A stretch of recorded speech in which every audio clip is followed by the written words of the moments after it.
Kartais žmonės klausia, jei Dievas viską žino, kodėl turi melstis? Argi jis nežino, ko man reikia? Taip, Dievas viską žino. Jėzus pasakė, jūsų tėvas žino, ko jums reikia dar prieš jums prašant jo.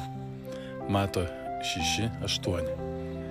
Bet malda tai daugiau nei vien prašymai. Malda yra santykis. Kaip geri draugai, artimi šeimos draugai, kalbasi vieni su kitais, taip ir mes per maldą kalbame su savo tėvu. Malda keičia ne tiek Dievą, kiek jinai keičia mus. Kai meldžiamės, mūsų širdis ima derintis prie jo valios. Mūsų baimės ir nerimas užleidžia vietą ramybei. Paulius rašė, nieko nesirūpinkite, bet visose reikaluose malda ir prašymu su padėka jūsų troškimai tesidaromi žinomi Dievui.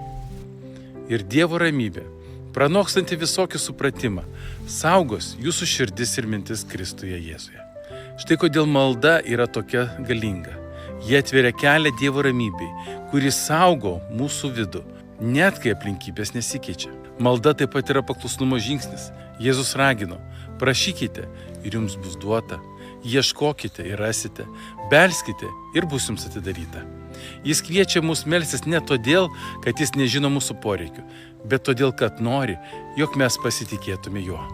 Ir galiausiai, malda sukuria artumą su Dievu. Ji leidžia mums pažinti jo širdį, jo planus, jo charakterį. Kaip ir bet kuriuose santykiuose, reguliarus bendravimas kuria artumą. Tad kitą kartą, kai kils klausimas, kodėl turiu melstis, prisimink, malda nėra vien tik būdas gauti kažką tai. Tai būdas būti su Dievu, patirti jo ramybę ir leisti jam keisti tavo širdį.